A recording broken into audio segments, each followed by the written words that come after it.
When is it wrong to apologize? We're going to talk about that in this video with my special guest, Dr. Adam Ellwanger. He's an English professor at the University of Houston downtown, also the author of a book, Metanoia. Ever heard of that before? Well, we're going to find out what that means and what it has to do with apologizing coming up.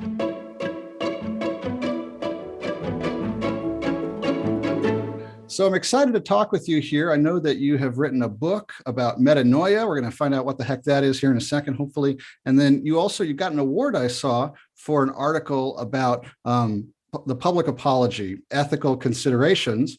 So you're the perfect person for me to talk to about this. What else could you tell us? I know you're a professor at University of Houston downtown. You're an English professor. What else should people know about your expertise here in the field of public apologies? My main field of expertise is rhetoric and rhetorical theory. My interest in apology comes from how it relates to image restoration. That is about how people repair their image after some event where it's been, deteriorated or something like that. And I'm also interested in the question of authenticity. A lot of my work focuses on how we gauge authenticity in terms of what is said, and that plays right into my work in the field of rhetoric. So this book you've written about metanoia, can you tell us what that is and then maybe how that would connect to the concept of apologizing? Well, the book is kind of about how it's a very complex topic, and over the course of history, there's been a lot of different ideas about what metanoia means. But its most direct connection to apology is that in the ancient world, there would be handbooks of rhetoric, books that would give you different strategies to use in conversation to accomplish certain goals. And one of these strategies was called metanoia. And in simple terms, what that meant was a strategy where you take back something that was said in the past. And it doesn't necessarily have to be through apology. It's just, you could say, yesterday I told you that they placed 12th last season in the overall rankings. I was wrong about that. It wasn't 12th, it was 9th. Or that would be an example of metanoia, just strategies by which you take back an earlier statement. But I guess my interest in apology overlaps with metanoia in the sense that all apologies are an attempt to either take back, in a sense, something that was said or done in the past. And how you take back something is through replacing it, substituting it with new speech. You said this in the past, now you say this other thing, and you're sort of disavowing what was said in the past and replacing it with this statement of disavowal. Or sometimes, if the wrong in question is something that was done rather than something that was said, then the apology often takes on, it can't undo what's been done. But what it can do is express sort of regret or remorse for that thing. And so, that is another way that metanoia can play out. Okay. Because, like you said, it seems like it's a complicated concept. You're the expert on it, not me. But this idea of taking back what you said earlier, it seems like it's part of it. But also from what I found by Googling, which is, dangerous, sometimes people use it to mean like a change of heart too, right? That's the Christian idea of metanoia. Okay. The early Christians, usually when we're familiar with the passages of the Bible that say repent in English, usually the word in the Greek manuscripts that they're translating is some cognate of metanoia. And so literally what the essence of Christian conversion was to think again, which is literally what metanoia means. It means afterthought, to look back with regret on the past. And this became, later on, the idea of becoming born again, becoming a new person, And the idea is that that transformation is facilitated through this mournful, regretful looking back at a sinful past and sort of atoning for that sinful past in the present becomes the essence of the Christian ethos. Okay. So if I say to you, how do you define an apology? What's your answer to that? Maybe it's different because of this focus on metanoia. I'm not sure. Well, honestly, I'm not sure that I could define apology very well. One of the reasons for that is because apology, of course, as you know, also has this history, apologos or apologia, which is literally translated off speech, which meant defense, right? Where you give a defense. So traditionally, the idea of apology is not saying, I did it and I'm sorry. Traditionally, in the classical sense, the apology is, I didn't do that and you're wrong to accuse me. And so over the years, our idea of what apology is has really changed from a defense of the self towards a forego or a foregoing of the opportunity to defend the self. And so today, when people offer a defensive apology, lots of times people say, well, you didn't really apologize. You were just trying to justify yourself. But technically, that impulse to defend is really at the core of what an apology is. So just like there's lots of different varieties of metanoia, I think there's lots of different varieties of an apology, and being able to define what an apology is, we'd have to constrain exactly what we're talking about. Sure. So, I mean, and to your point, right? There are religious people who engage in what they call apologetics, right? Which is the defense of their religion or their beliefs. And so that's the same root, I think. But okay, so if we step back from sort of the scholarly understanding for a moment, and we just focus on the ordinary American use of the term, what do you think most people are looking for when they say, oh, that person ought to apologize? Well, what are they looking for? I think that often we see what I call a phasic conception of apology. In other words, they understand apology as a certain kind of speech act, something that you do through saying particular things. And usually there's kind of an implicit checklist of what that statement needs to say. That checklist would include things like, I have regret or sorrow for what I said or did. What I said or did was wrong, and you deserve to be treated better. Usually there's some recognition that it was my fault, that I wasn't coerced. It was a wrong that I personally undertook, and it wasn't somebody else's fault. And that usually they'll say that there's a promise that you won't repeat the same offense, that you will be better in the future and not do the same thing.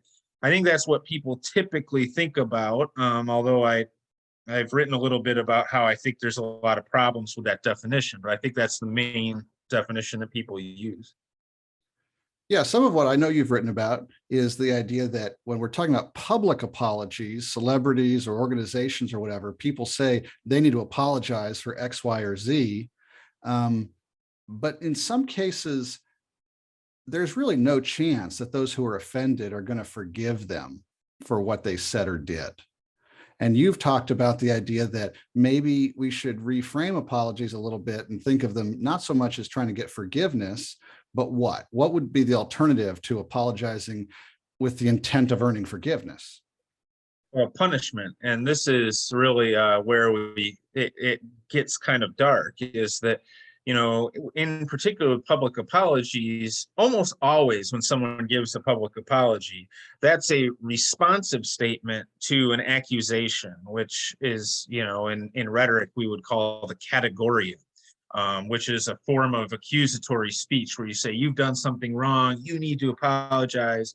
And then because of kind of the coercive element of the accusation, then the person gives this apology. And almost always we find that people aren't happy with the public apologies that they get. They They say, well, you didn't mean it, that you didn't say that it was your fault, there's always some defect. And I think what this indicates is that we usually think in a private sense, an interpersonal sense, of apologies being about reconciliation and healing a breach that's been made between two people because of some wrong or some previous interaction. But we see that the people who demand apologies publicly really don't seem to be very interested in reconciliation. In fact, what they seem to be interested in is humiliation of the person who did the wrong.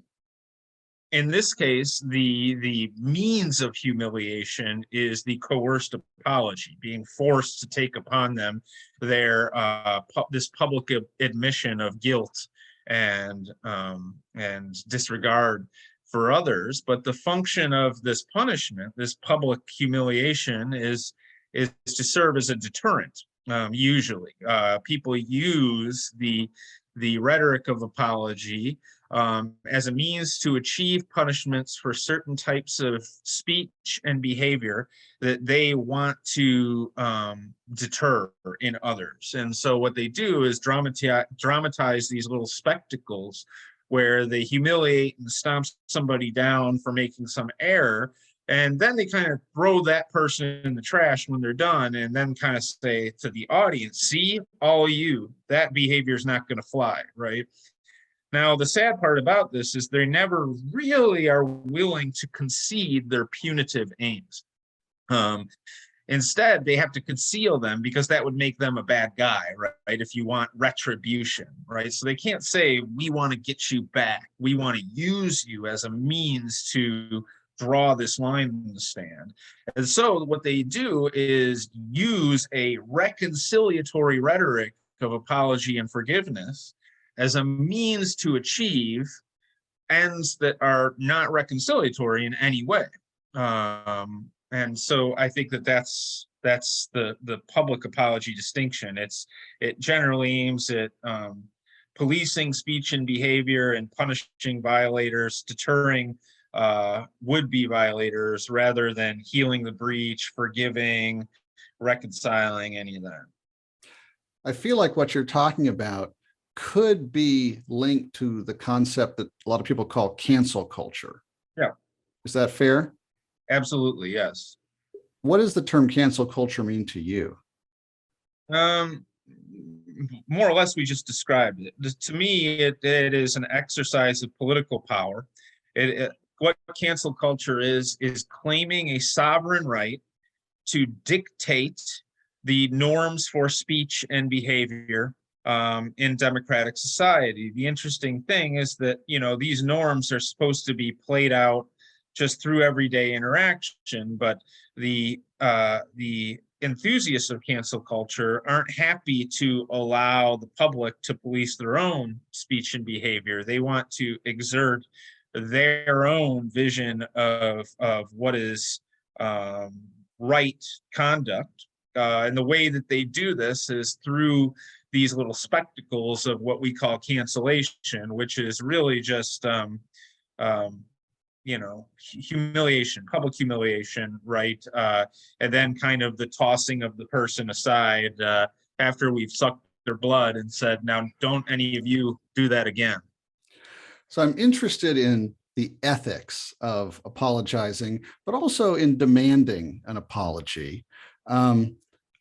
So from an ethical perspective, when do you think it's ethical? When is it appropriate to demand that someone apologize? Well, that depends on whether or not you want it to be authentic. If you really want the person to mean it and you want to know that they mean it, then you can never demand it, right? Because once you've demanded it, right, what you're really doing is if I say, Dr. Bentley, you must apologize to me, right? And then you say, all right, Adam, I'm sorry.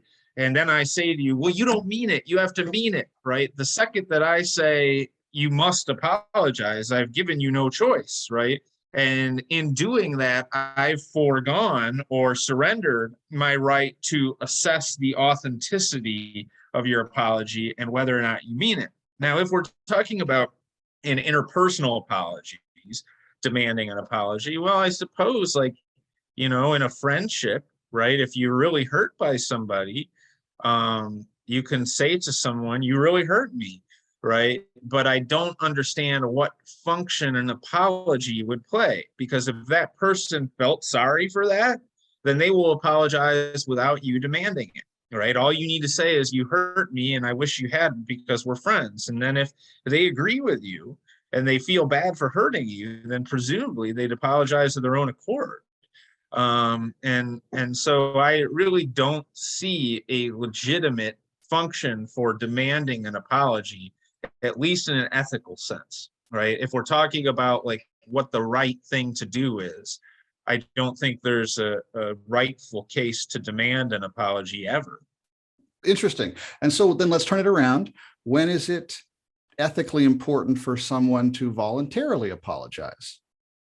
I think when they have that change of heart, when they have a metanoia in that sense, where they really feel some internal regret or sorrow, or remorse, for something that they've done. And I think that when that person is allowed to come to that regret and sorrow on their own, not through forms of rhetorical coercion, that's when you can know, as someone who suffered a wrong, that this person's expression of apology is genuine, because they didn't have to say anything to you, right? That they came to you, and honestly, like in a personal sense, these are the apologies that have meant most to me. Is not the one where I come to person, I said, "You really wronged me, I that harmed me and I'm hurt," right? The ones that mean the most to me personally are when something did hurt me, but I didn't say anything about it. And then a person comes to me later and says, "I thought more about what I said to you the other day, and that wasn't the right thing to say. I'm sorry." And then I say,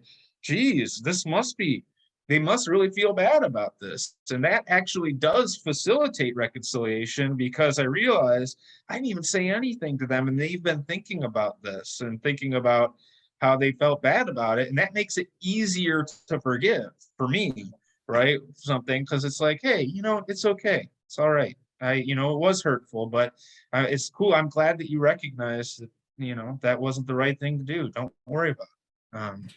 What about the context then of a public apology? If there are people demanding an apology, a celebrity, other public figures, organizations may feel like it is strategically effective to apologize so that they can put this bad publicity behind them, or whatever the reason might be. Yes. Is it unethical for them to publicly apologize if they haven't really had a change of heart, if they still think they're right, but they just need the critics to be quiet?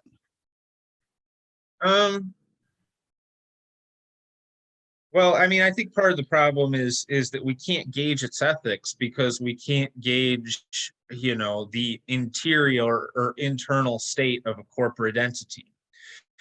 So I mean, it's an open question as to whether or not there's even such a thing as a collective apology, right? Mhm. If Disney apologizes for something, right, who's doing the apologizing? Shareholders, CEOs, right?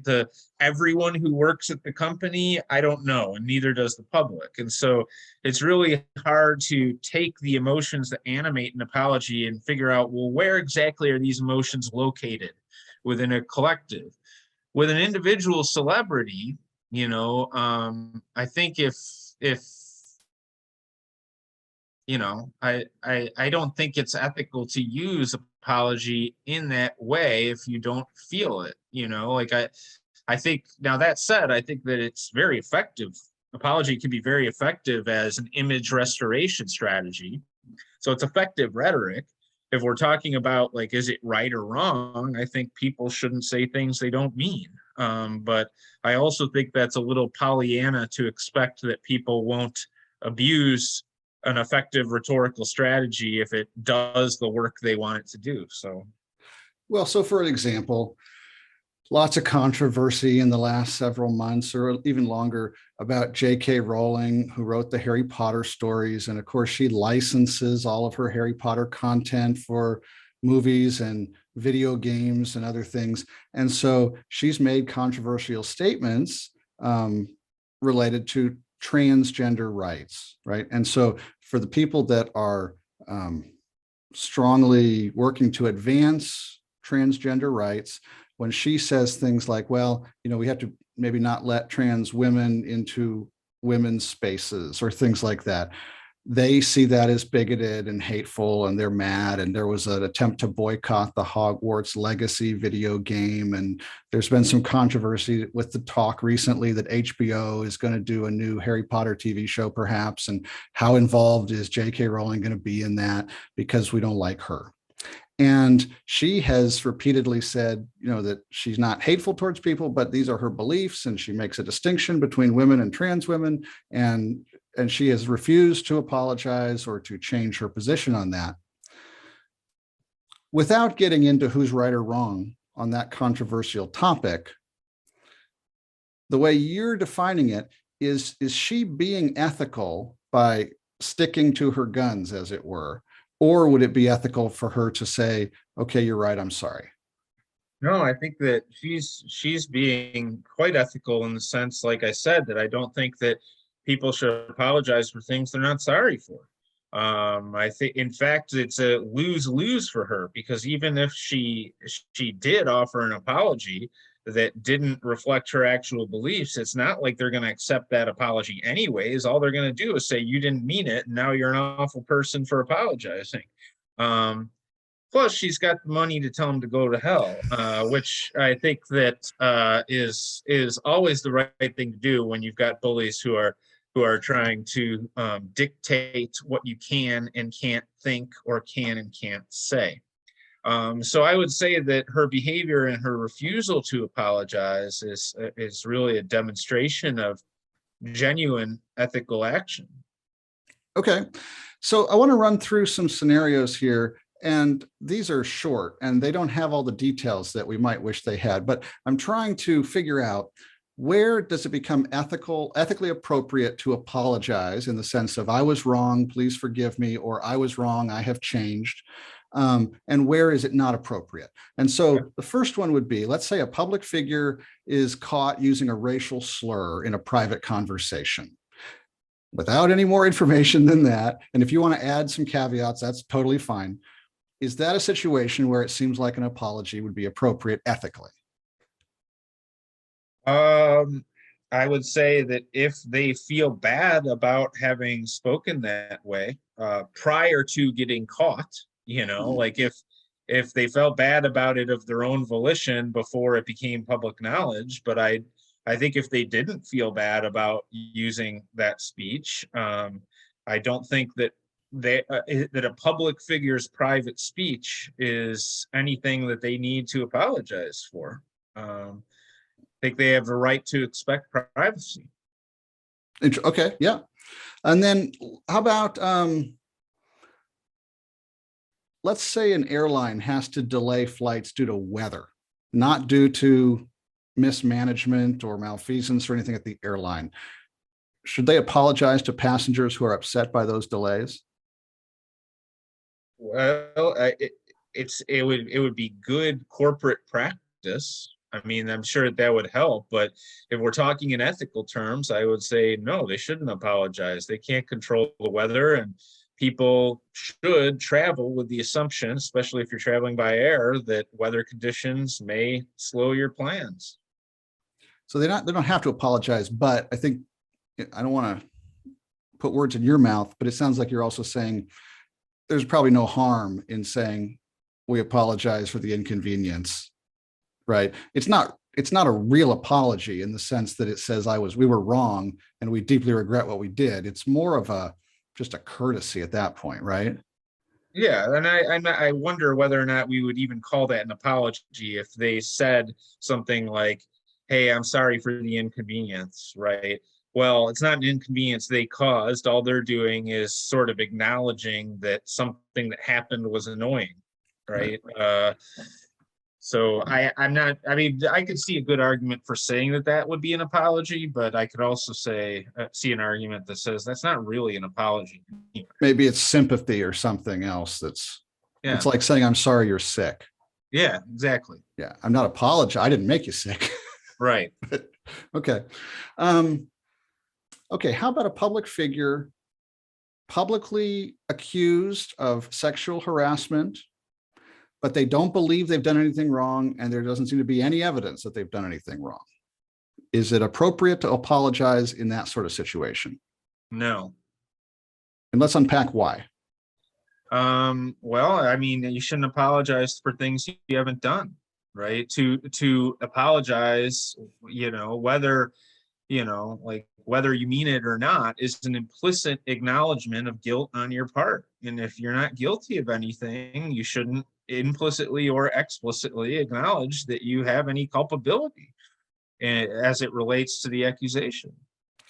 So let me try to complicate it a little bit here. Corporations, and as you've said, it's hard to figure out who's apologizing when a corporation issues a statement, but corporations have a fiduciary duty to stockholders, right? They want to make money for their stockholders. And so if a corporation is encountering financial trouble because of accusations that it doesn't believe are true, is there ever a time when the corporation would go ahead and apologize, even if it's an insincere apology, to try to get back on track and make more money? Well, I think that that thing, if the goal is to make more money, then yes, that's the right thing to do. But I've been sort of under the assumption that when we're saying right, we mean moral. Yeah, that's what I mean. Yes.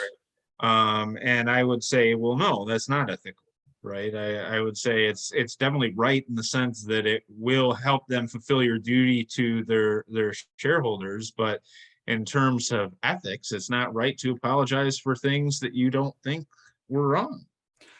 So please correct me if I'm misrepresenting you, but could we say then you can't offer an insincere apology to try to make more money, just like you couldn't tell any other sort of lie to try to make more money ethically? That's right. Okay.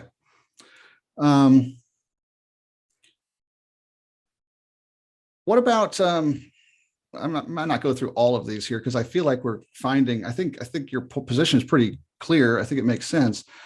One more. Let's say a religious leader, rabbi, pastor, imam, whatever, make some public statement that people who don't follow their religion are in trouble. They're going to hell, or they're going to suffer some kind of spiritual punishment. And people are offended by that. Well, that's narrow-minded of you. That's intolerant. Is it appropriate ethically for someone to apologize in that situation? Not if they don't feel that they've committed a wrong. Yeah. Yeah, I think that's kind of, for me, the standard is, I think that once we say that it's right or good to apologize when you don't feel like you've done anything wrong, or when you're simply doing it for purposes extrinsic to the reconciliatory function of apology, then I think that yeah, we can't call it ethical. Now, that's not to say that I want to stress that I'm not saying that people won't do this, or, I'm like, the realistic element of it is that probably the vast majority of apologies that are offered do not meet these standards that I'm describing here.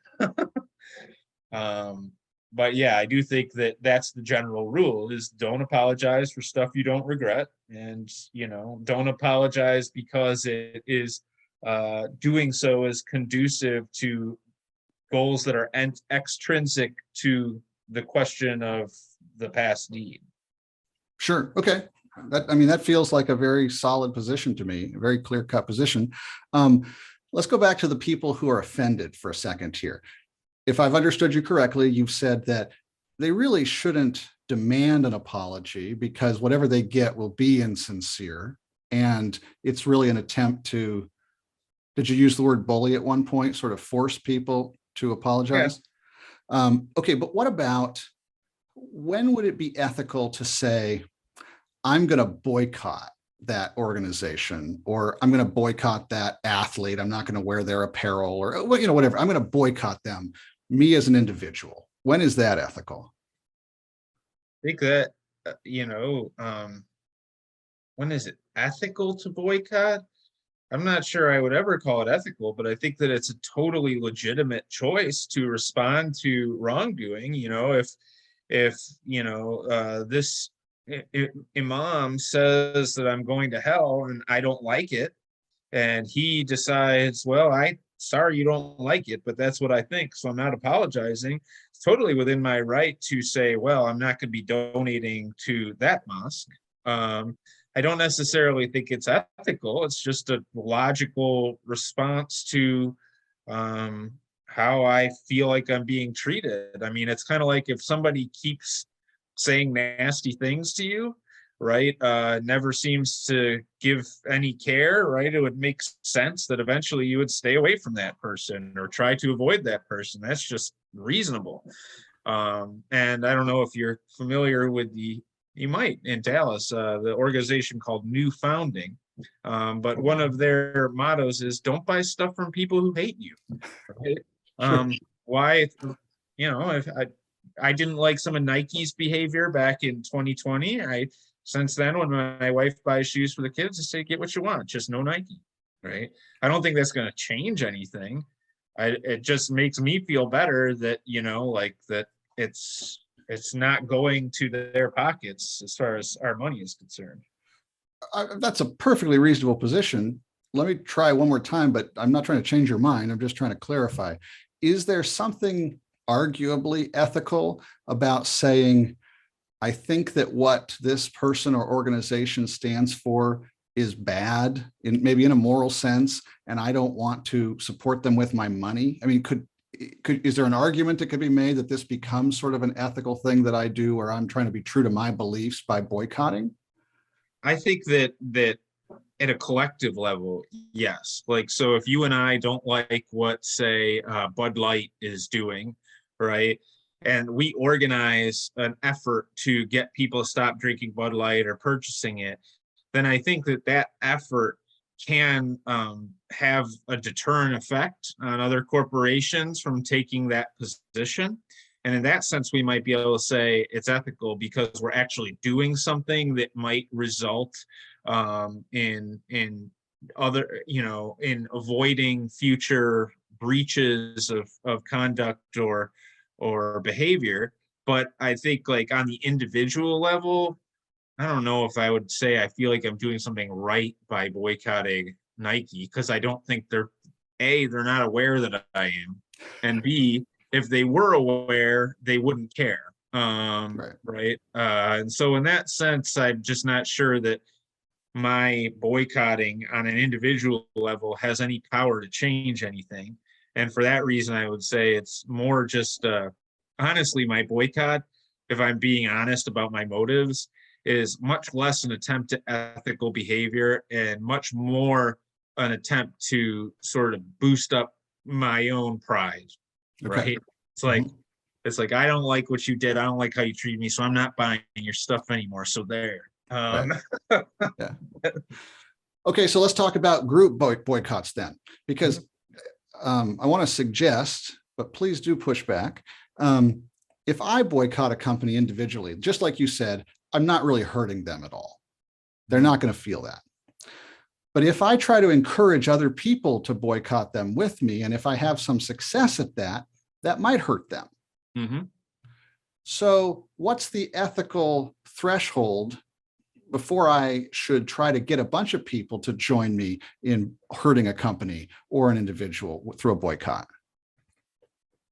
That's a good question, and I think it's a hard question to answer. I mean, if the question is, when have they done something bad enough to warrant a collective effort to change their behavior, I think we have to weigh that against things like what kind of good do they do, right? And also, is the potential harm that we inflict on them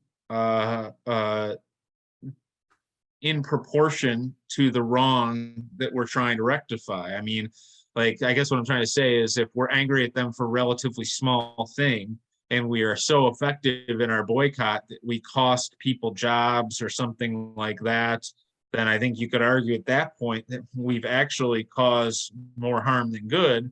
And then I would say that complicates the ethical status of what we did. So trying to figure out whether or not, or at what point, a collective boycott would be ethically or morally justified, I think there's a lot of different factors that would have to play into that. And a lot of times it's very difficult to gauge those factors because, for example, you and I really don't have any idea, A, how successful our efforts might be, and B, even if they are really successful, what does that mean in practical terms for the daily operations of this entity that we're boycotting? So it's kind of a blind gesture in a lot of ways, and it might be motivated by some sort of positive ethical sentiment.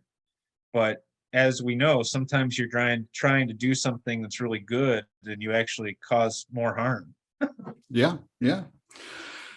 All right. How about this one? When does it become ethically appropriate to try to get someone fired from a job for something that they have said or done that we find offensive? How bad does it have to be? Or how should we think about this? And I'm kind of connecting this back to cancel culture here, right? Because sometimes that's the goal of a cancellation attempt. We want someone to be fired or lose an opportunity, something like that. When would that be ethically appropriate? Because it's obviously intended to harm the person, but the person, we think, has done something they should not have done. Yeah. Well, I think that there's a lot of questions again in that one. It's like, are we sure that they have in fact done the thing that we are upset about? That's one thing, right? So if we go back to the Me Too phenomenon, there was a lot of this person needs to get fired, but the firings were getting done on the basis of accusations or categoria rather than evidence.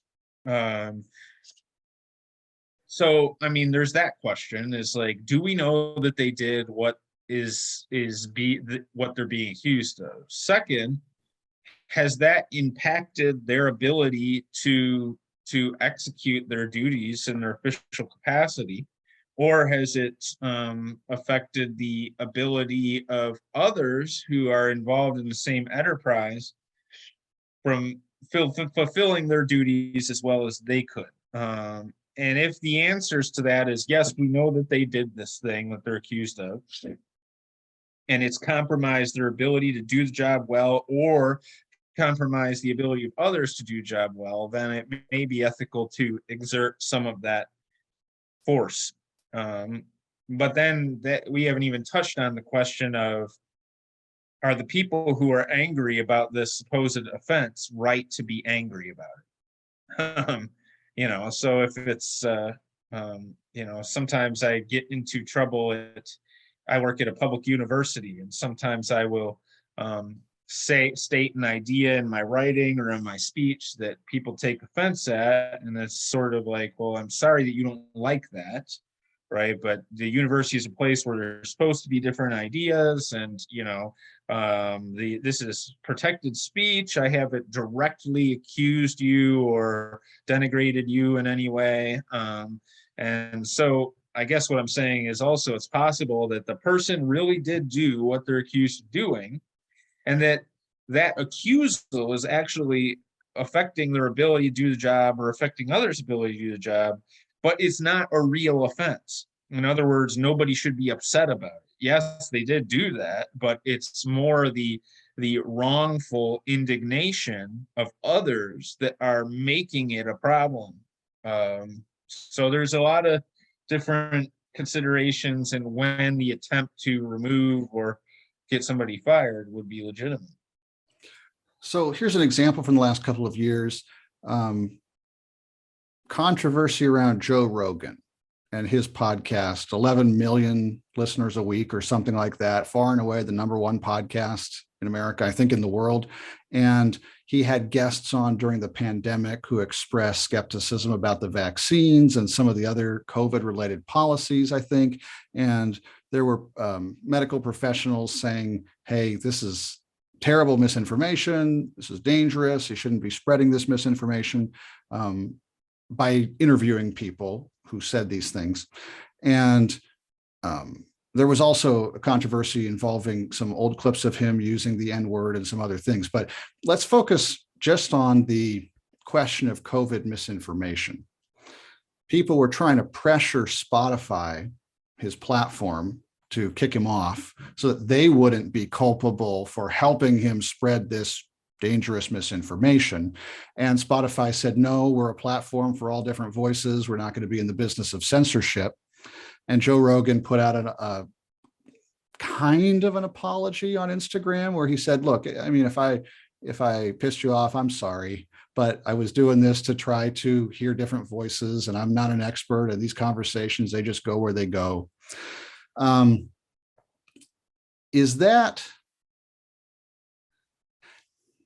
you analyze that situation in the context of what you've been saying? Does this illustrate your point? Well, yeah, I think, the COVID-19 thing is an interesting example because what's misinformation, right? I mean, who gets to apply that label? I followed the COVID story very early, and I can remember telling people, geez, isn't it a wild coincidence that the Wuhan Institute of Virology is literally a stone's throw away from where the first cases of this manifested, right? And it was a good, year and a half before you could express that idea without being labeled a conspiracy theorist or something like that. So first of all, it's an official elite judgment of what's information or what's misinformation. And all too often, that judgment seems to be motivated not by the matter of truth or falsehood, but by the question of, is this conducive to our ends? Now, let's assume an innocent, honest, neutral elite, right, who are genuinely concerned about things that are genuinely, demonstrably false. Then we get to the question of, well, do we live in a society where you have a right to be wrong? Do we live in a society where you have a right to say things that aren't true? And obviously there's some legal questions here. You can't yell fire in a crowded theater, but unless it's on fire. Right, unless it's on fire. But is that the same thing as saying don't wear a mask at the grocery store? I mean, we're not dealing with the bubonic plague here. And so, I would argue that Rogan was absolutely right. And notably, the sort of quasi apology that he talked about, I don't think I read it. If I did, I don't remember it. But you said, if I upset you, I'm sorry. This is precisely, again, the kind of apology that will get lambasted because if you upset us, you're not embracing the fact that you've committed a wrong here. You're deflecting it back onto us and suggesting that we're the problem, that we're overly sensitive, which illustrates that probably 90% of the time, responding to a demand of this sort is a losing game for the person who's being called to speak. You're not going to make them happy. And when I was writing my dissertation on public apology, what I really wanted to happen was for somebody, when somebody demanded an apology, I wanted the person who was supposed to apologize say, I will not be giving you an apology. And the reason is because you are not interested in reconciling with me. You are seeking to further my public punishment and humiliation. And so, no, I will not be helping you accomplish those goals. And to see what would happen in that dialogue when somebody just called out the implicit aims in that way and framed it explicitly in a punitive register. But yeah, I think that Rogan has every right to say the stuff that he said, and to the people who are offended, I mean, I guess, sorry. So there is this phenomenon, it appears to me, where you can have people on two sides of a polarized issue, maybe different political parties, different religious groups, whatever, but there's polarization there. And one side will do something that might be rude or worse. There's I'm just going to call it a misdeed for now, arguably a misdeed. The other side jumps on it as an opportunity to score ideological points. Yes. And then the offender, the alleged offender, can either apologize, accept their punishment, as you've put it, I think, or they can resist. They can fight back and say, nope, I stand by what I did. I stand by what I said. I'm not sorry for it. You're just attacking me because you disagree with me. And it seems like there are then some circumstances where what the offender did really was kind of bad. Now, their critics don't care. Their critics are insincere. But because their critics are calling them out for this, the offender's supporters are now in an awkward spot. And an example of this, it's now like more than a decade old, is back when Rush Limbaugh was on the radio. There was a young woman, 30-year-old law student named Sandra Fluck, who testified on Capitol Hill that health insurance companies should have to cover contraceptives as part of their coverage, because that was a fundamental women's rights issue. And Rush Limbaugh disagreed with that and said that she was basically asking people to pay for her to have sex, and that made her a slut. Right. So it was very rude. It was crude. It was rude. And even people on the right who didn't really want a government mandate for insurance companies to pay for insurance, it made them squirm that Rush Limbaugh used that language. It was hard for them to be like, I stand with Rush Limbaugh, because, it wasn't polite, for sure. And then there were people on the left who were criticizing him for his language. And he came back, and some of his advertisers, I think, dropped him under pressure. And I think maybe one radio station dropped his show. But my perception of that scenario was that he felt that he needed to do something to staunch the bleeding. So he came back on the radio on Monday after a weekend of controversy, and he said, I'm sorry I said this. You know what I really did wrong? I stooped to their level. This is what they do. I'm supposed to be better than that. And I'm sorry that I stooped to their level. So for a scholar of apologies, no one would say that's a good apology. It's obviously insincere, but because he used the word apologize, it appears to me that he provided some cover for his supporters to say, well, he apologized, let's move on. His critics weren't happy, but they were never going to be happy. And so it seems to me like quite a savvy move strategically. Yeah. And you may not have followed that, and so you kind of have to trust me that I'm giving you a fair summary of it, and maybe I've missed some details. No, I remember this. I remember it, and it's a good update. And I think you nailed it. Like, the way that you described is perfect, right? He gave an apology, and this is the thing: is that what is an apology? Well, literally, if we're looking at it on the terms of sort of on the face of the statement, it's saying you're sorry. How do you apologize? You say you apologize, right? So in that sense, it can be used tactically to shut them up. But as long as you apologize for something, anything, even if that's just stooping to their level, right? You, in some sense, have acquiesced to their demands. So you've answered them. I'll give you an updated example of what you're talking about, I think. Let's talk about January 6th, right? What happened at the Capitol on January 6th. I'm a conservative. I vote for candidates on the right. And I can say that, yeah, right, that's not a good thing, right? January 6th is a bad thing, right? But the people who are on the opposite side of me say, oh, it was an armed insurrection. The fate of the republic was dancing on the head of a pin, everything.